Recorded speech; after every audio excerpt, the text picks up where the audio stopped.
me the shot? Yeah. That's the shot. Still? Yeah. Hold it. You're about to embark on your first American tour in 3 years. We'll do one at a time. Gene, how do you feel about it?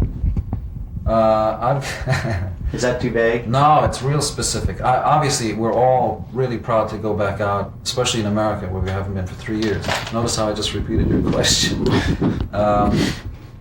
You know, there's obviously nothing like getting up on stage and putting on the best show and really getting audience feedback. I've got some other reasons for going back on the road. There are a lot of nice new friends that I intend to make. What are you referring to, Gene? Girls and more girls. Every city. As many as I can get. How does, just out of curiosity, how would a girl in the audience meet you after a show or during the show, or what's the best way? From the audience, there's that magic contact. Very subtly, I go, and she somehow gets the inference. And one thing leads to the other, we swap spit, and then it's love.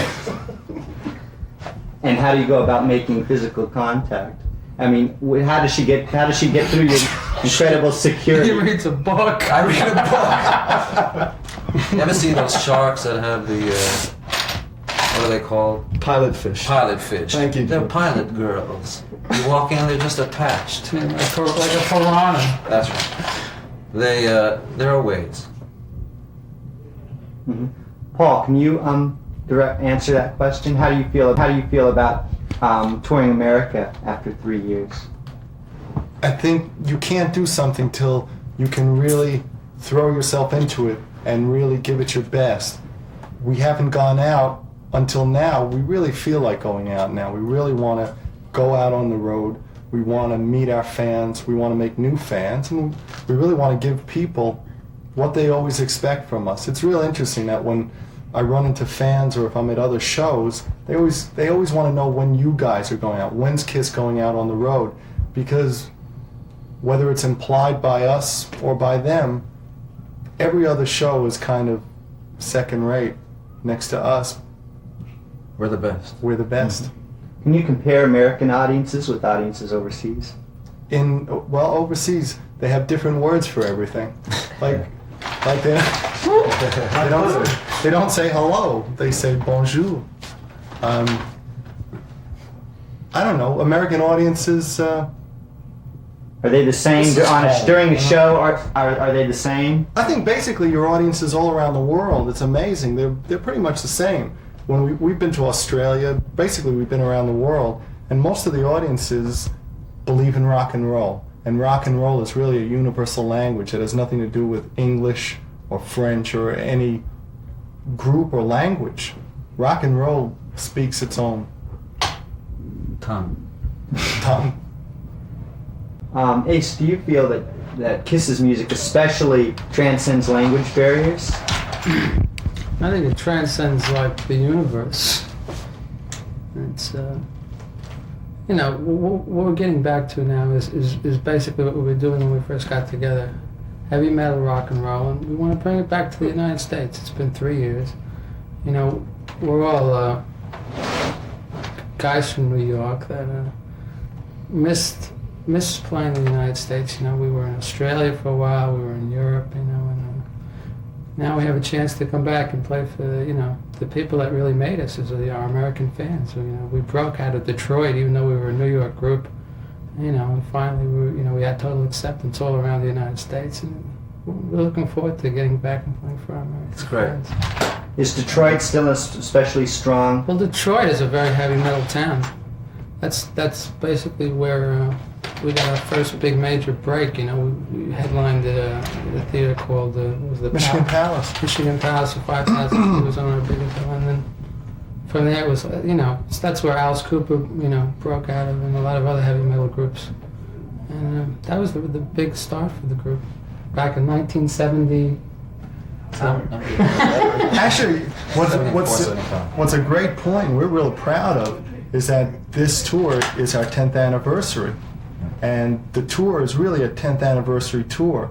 And if anything, it would only give us that much more reason to give people 10 times what they expect. This stage was a long time planning, and boy, How many cities are we going out on? 100 cities. Gene. Really? Gene didn't know. Gene, we're going out. We're doing 100 cities this tour. Are we going to be hitting? We're going to hit every city, pretty much every city we ever played before. So if you're in Duluth listening to us, we'll be there. If you're in Spokane, going to see you. Detroit, coming your way. And if you can't see this, tell them you want your MTV. We'll ask you to do one of those for I real. figured you would. Sure, just how much? Eric. Yes, sir. I was going to ask you one thing before I got to Eric. You used the term heavy metal, and I've interviewed a lot of guitarists, and a lot of them really bridle if you call their music heavy metal. I mean, Rainbow. I mean, there's a lot of bands that I've interviewed, and they hate the term heavy metal. And yet, for you, it seems like a natural. It's just a cliche. It's just a term. I mean, it's hard rock and roll. It's loud. I think loud rock and roll is more expressive of the band. Heavy metal is just a label. What do you think, Paul? I think You want to emulate on that? expound. A history lesson being given next week. I think that you got to be proud of who you are, and you should be proud of what you're into. And when musicians suddenly say, "No, we're not heavy metal. We have different colors to our music, and we're not only heavy, but we do this and we do that," that's a load of bunk. We're a heavy metal band, and we're real proud of it, and that's what we are. I lost 10 pounds though, so I'm not that heavy anymore. Any band that blows up buildings and And this is my Popeye imitation. 1, 2, 3. Blow me down. Okay, Eric, what do you got to say about Not that? much, Ace. That's about it. That's a topper right there. Eric, you have yet to face American audiences with Yeah, Kiss. How do yeah. you feel about the tour? I'm really especially excited about that. I mean, even though that I've been with the band for 2.5 years now, and I toured in Australia and Europe and New Zealand with them when I first joined. I haven't played in the States yet, and I'm still, there's still that challenge. There's that one final hurdle for me personally that I want to overcome because, as Paul and Gene and Ace said, Kiss is an American band. They started here. I'm an American. I'm not getting patriotic and all that now, but this is home, and I want to prove to the American audiences that I should be where I am, and we're going to give them the best show that they're going to see.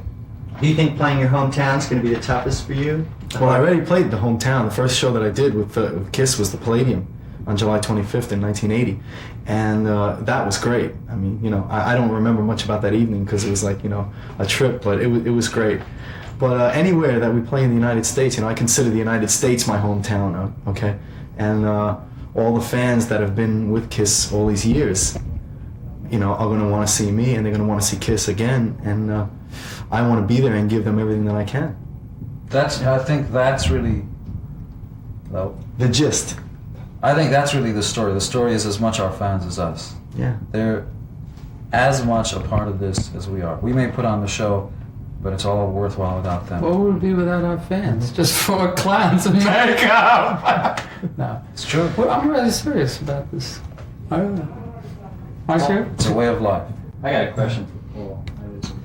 What about the songwriting in Creatures of the Night? How did you guys collaborate on that, or what were the efforts that went into it? What we did is pretty much around the time we finished The Elder. The Ghost and Mrs. Muir is over here. Yeah, I'm in Mrs. Muir too, don't you? What happened was right around the time we finished The Elder, and we knew basically what we wanted to do next. We started writing material. There was about 50 songs written for Creatures, of which we recorded about 18, and the best 9 made it onto the record. So there's a lot of stuff that's still laying around, which is real good, but we really wanted a cohesive, killer album. This is it. Do you all write together? Or do you come up with individual- What happens at this point is, after 10 years, one person may come in with a song, and once it gets rearranged or everybody adds their own part, even if the name isn't on it, they're kind of co-written. Everything everybody has a hand in everybody else's Pocket. We, because we used to be on the road all the time, we'd have a day off, we'd get together in a hotel room and write a song. And right off the tour, we'd get back into the studio and record the stuff. We don't have that luxury anymore of being on the road and writing only on the days that we go. Basically, somebody will come up with an idea, Paul will come up and say, what do you think of this riff? I'll say, that's a great riff, why don't you write a song around it? And then he'll go and we've got friends, co-writers that we think understand what it is we're trying to do. So there are some people who we use as how you say co-writer. How you say co-writer. They impressed girls. After this little hiatus from the Elder and the fact that there have been solo projects and the fact that the lineup is slightly different, has it ever occurred to the band to call Kiss quits? I mean, the fact that you probably don't. Dead, brother. Pardon me? We were going to call it the Grateful Dead, but we weren't going to call it quits. What's more important, what's real important with Kiss is that oh, wait a minute. What's real important with Kiss is that Kiss is more important than any member. And what Kiss represents really transcends the individuals in the band. I think that our fans want Kiss. That's first and foremost. That members change, that Peter is no longer with the band really isn't the point. Kiss still exists. Kiss is a way of life. But do the members of Kiss ever feel like, Jesus, this is the last night I'm going to put this makeup on. I don't need this anymore. I got it made. I have my solo things. They don't quite fit with, We don't think of that kind of stuff because there's nobody in back of us saying, do this. We do it because, in other words, we decide when to go out on tour. We decide when to record a record. We do it because we love to do it. There's nobody saying, you got to pay the bills. Basically, Some people who want to get paid. we didn't tour.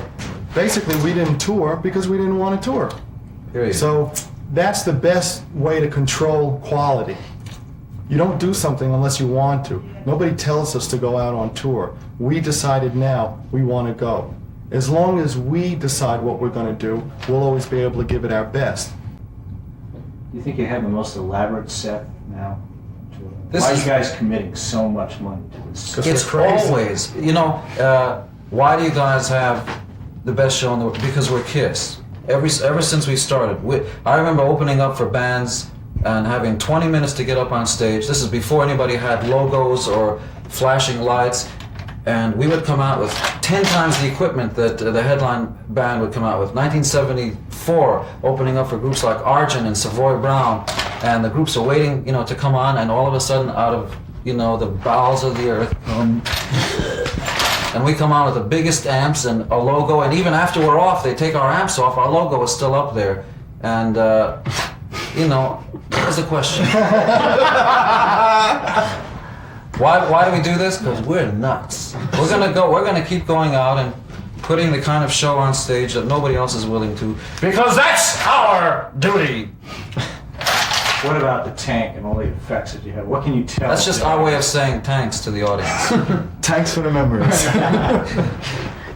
do you ever feel like you're trying to out-Kiss Kiss? I mean, this tour that's like, God, we got to top the last one. Remember what we did? I mean, there were people flying around on stage and shit. Think about it. Yeah, what in the hell are we going to do to top that one? I don't know. Let's What do a in the- fucking castle. No, a tank. I mean, is that the way it is? I think, well, kind of. We try not to top what we did in terms of being bigger. We reached a point where we said, well, what are we going to do next tour? We can either put out 60 bombs on the stage and bring out the Marine Corps, or we can find another way to make the show dynamic.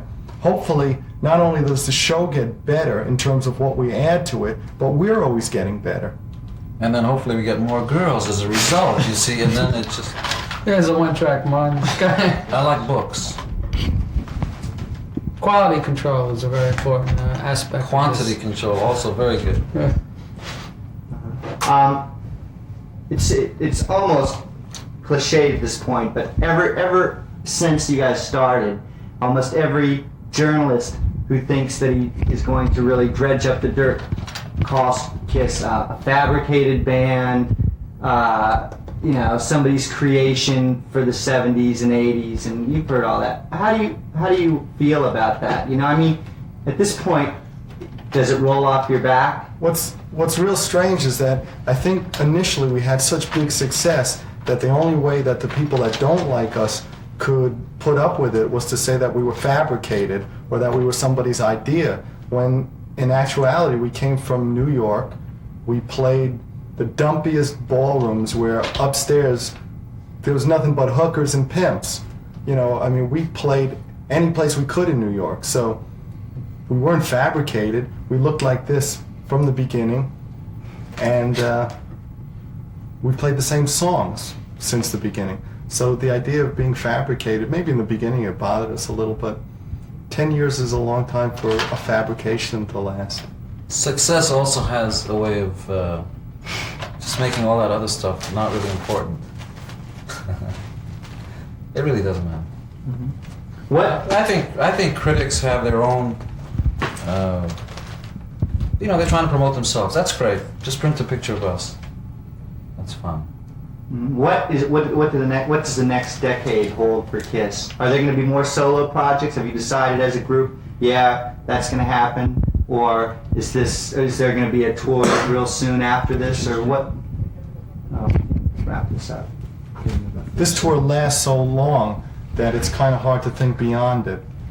All we can say is that we're totally committed to the band. And the tour is going to last in the States at least 5 months in at least 100 cities. So what comes after that would probably be the rest of the world. Well, the hospital. Oh, the nut house. All right. For you guys coming back after such a long time away, sure. We've never been away. The last 3 years we spent time being together. We've never been away. It's just now that we've decided to go back and give people the best show in the world. A lot of new bands out there. I want to get out there. I want to crush them. How did you come up with the idea that you tank? Where did that come from? I don't know. It all happened very natural. Actually, 4 or 5 years ago, there was an idea for the drum riser to have treads on the side. You're gonna make this nice. No. Drum riser was gonna have treads on the side, and that wasn't big enough. And then it was just enlarged. Usually, things with Kiss are enlarged. I'd like to ask Ace a question. It was touched on earlier, but our fans probably would like to know. Can you just explain what happened to you? I don't know if you want to go into detail about your accident, but just to give everybody an update. I had a heart attack. I had a major car. No, I had an accident. I was going fishing with a friend of mine. We hit some sand on the highway. He was driving my Porsche, and we totaled it into a tree. I was laid up for a while. I didn't want to let it out to the press because at the time, I just didn't think it was a good thing to let out, because it happens all the time with rock stars. So rather than let it out now, then I'm letting it out now. Let it out, Ace. I'm letting it out. I'm back. I feel better, Looks great. I'm taking a little pain medication to ease the pain, but I feel better. Hopefully Tylenol, everything right? will work out. Yeah, Tylenol 4s. Were you ever worried that you wouldn't be able to come back and play? Yeah, I was worried because my back, I don't know, the nerves were pinched from the impact. But hopefully everything's going to turn out fine for the future. And the guys have been very supportive of me. They're really nice guys. So hopefully it's going to be a great tour and everybody's going to be very excited about it. Lots of new girls out there. Paul, you've been doing more of the guitar playing now. Has your guitar playing been evolving over the last years? Why is it that you're doing more? I think that kind of stuff has to happen. I mean, if you've been playing the guitar for a long time, the more you play, the better you get. And I guess at this point, whoever fits the song better is the guy that winds up playing the leads. Like sex. How do you manage? That was a good one. How do you two guys styles differently? I think Ace plays a lot quicker. I'm a little more intense in my attack and maybe a little faster. But he's catching up to me real fast. Let me shake your hand. What a pro. The old pro, Eugene, right? Eugene. Paul, I was wondering, how did you feel after the release of the last Kiss album? And it wasn't the, I mean, Kiss had phenomenal success, and it seemed like it was a magic that couldn't last forever, and I don't think the Elder lived up to everybody's expectations. How did you personally take that? Well, it's really interesting that with Kiss, it's always been a matter of people thinking that an album makes us or breaks us, or our career is over because of something. And any group that's lasted as long as we have, this is 10 years, you have albums that do better. It's the champs that stay around and keep putting out albums. That album wasn't really a true Kiss album, because when you think of Kiss, you think of really the hardest and heaviest metal and a big show. And that album really didn't lend itself to it, but it was really what we wanted to do at the time. I think when we put it out, we kind of had a feeling that it could go one way or the other. We were prepared one way or the other, because this was always on the back burner. By the time we finished The Elder, we were already thinking about Creatures. How is Creatures like different from the previous album? They're kind of ooky and greasy. And the other is a little old and wrinkled. I think, well, Creatures is much closer to what people expect from Kiss. I think Creatures really sounds like what people expect Kiss to sound like live. It's really relentless, no compromise. What we did with this album is when we went into the studio, we decided to not leave until we had the album sounding exactly like what people, and really what we expected us to sound like. After The Elder, it was real important to come out with something that really said, this is who we are, and it's something we can stand behind. What do you think are the strongest titles on the track? I Love It Loud. Creatures, there's so many good songs. I don't think there's any filler on the album. Each song's capable of giving you a lobotomy, and what else? What could be better? Will make you want to get a lobotomy, yeah. Yeah, I think the important stuff about this, Wait, I don't think he was ready. Go ahead. I think the important thing about the stuff that we're doing is it's very, very easy to perform live. Really comes naturally. It's loud, it's aggressive, it's the stuff we do best. How would you describe the new album? I just think it's a lot more natural for us. This is, it's a point we should really get across. We make absolutely no apologies about The Elder. It's something that we're really proud of. I think it's an exceptional album. We like it. But how do you really feel? And now that that's out of our system, our 17th record, I mean, we mention that stuff only because we're surprised about it, as Howard Marks is. Howard, are you surprised? And the stuff is much more natural. It's really just getting in the studio, turning up. The material is just, it's pure Kiss. Gene, can you tell us a little bit about your tongue? Or tell the fans in television land a little bit about your tongue. It's long. It's available for bar mitzvahs, weddings.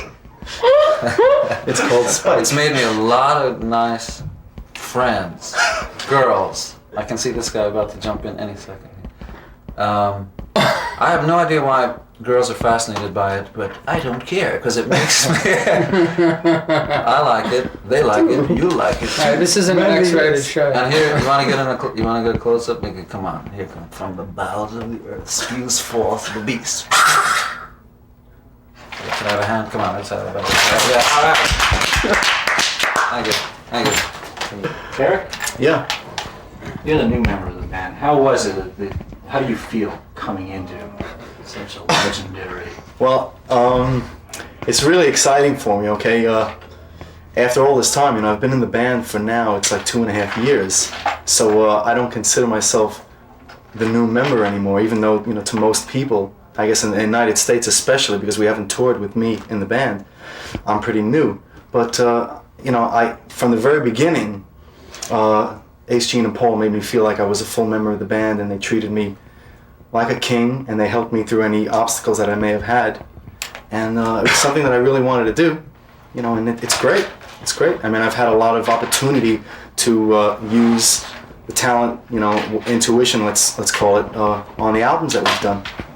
And I'm really happy with everything. How did you first meet the band? What were the circumstances? Well, I was washing car windows. You know, when you stop at the corner before you go to the Midtown Tunnel, you know, you stop there, and the limo pulled by, and you know, I went there and I started washing the window of the limo, and then, you know, a window rolled down, and Paul said, "Hey, look, you know, we're not going to pay you for this." So, you know, I said, "Look, Get yourself out of this one. no, I'm not finished yet. Wait." So I said, "Well, look, I'm broke. I need a job." And they said, "Well, do you play drums?" And I said, "Yeah, as a matter of fact, I do." So they said, "Why don't you come down and audition for us? We're looking for a drummer." And I did, and they liked me, and here I am. And we called ourselves the Silver Beatles. The Silver Beatles. That's right. And there are some fringe benefits, though. Eric, besides being enormously talented, also has fringe benefits. He washes our windows to this day. And it's ironic how Kiss continues. We haven't changed. He still does windows.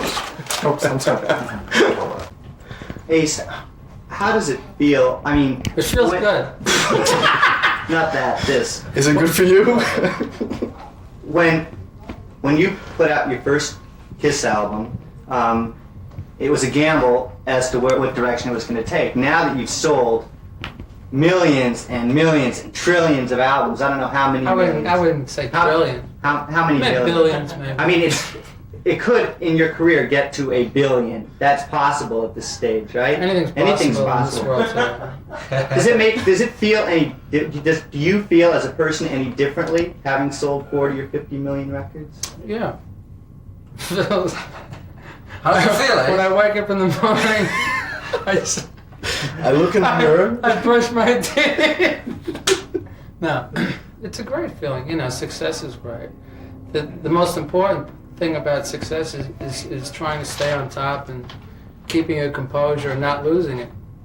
And, you know, thank God all of us have kind of kept our heads about it, you know, not losing it and, you know, not letting it go to your head, which happens to a lot of people, you know, or getting, you know, deeply involved with drugs or something else. But we've been able to maintain ourselves, thank God. And I'm glad to be here, and I hope I'm going to be around a lot longer. Do you think you're good? I mean that, really. Do you think you're good role models for MTV viewers? I like to roll around in this sack. No. You know, I'm just a wild and crazy kid from the Bronx, you know, that saw a spaceship one day and went haywire. Come on, of course, kids love me, right? Right, kids? This kid out there? Yeah, we love you. Come on, let's go. The last time you guys played San Francisco, the Cow Palace, San Francisco. Oh, yeah. which is where I'm based. smells like I went to the shit. show. Where was The this? Cow Palace is the There's worst. cows all over the place. Where was this, in 1979? The very last Yeah. performance in San Francisco. I was surprised that the people in the audience there were people 3 and 4 years old. There were people 30, 40. Yes. There were a lot of very trend-setting people. A band, Pearl Harbor and the Explosions, friends of mine. A lot of people in the scene.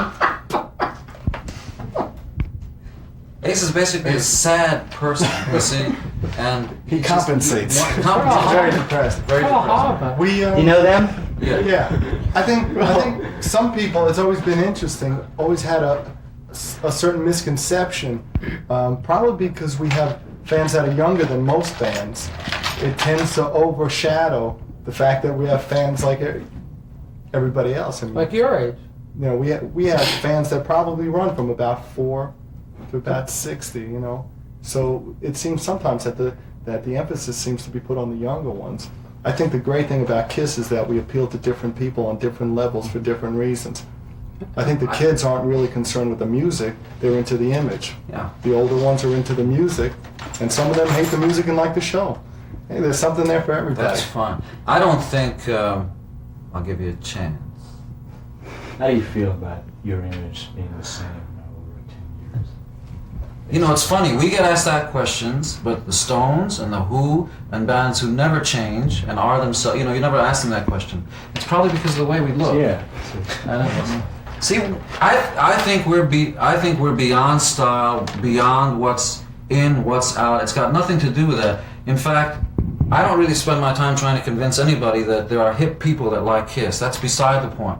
We make our own rules, and We design our own outfits. We're real creative guys, in fact. We don't follow our hair. I don't care. I think really what it is you can either like us or not like us. We certainly don't try to pander to anybody's taste, and we don't make excuses for who we are. And the people that like us, hopefully, they like us for the fact that we go out and do our thing, and they're not afraid to do their thing. Some of the best shows I've seen in the last 3 years, we've had some time off, so you go to see bands. Some of the best shows I've seen are KISS shows, done by different bands. Great, great effects. Every group that comes out has got a flashing thing. What kind of groups do you think you've influenced like that? That's not really for us to say, but I think that's real obvious. Yeah, who we've that's not the. You were saying we're proud something. We are proud, and I don't think We're proud as punch. I don't think I'm giving us more credit than we deserve. We are proud to have affected rock and roll. Bands come out now. It's not enough to just come out with your guitars and plug in. You could be an obscure band. You got dry eye. People care about the way they dress, and ultimately the people get the benefit of the doubt. The audience. I think really what it comes down to is basically, no matter what kind of music you're playing at this point, when you go out on tour, you have to give people something more than just music. Whether you come out with an oriental rug and sit on a stool and have a silhouette of trees in the background, or whether you come out and jump around and you're wearing jeans, it's all part of a very staged show, and it's really for the audience's benefit. And Gene, he does wear jeans once in a while on his back.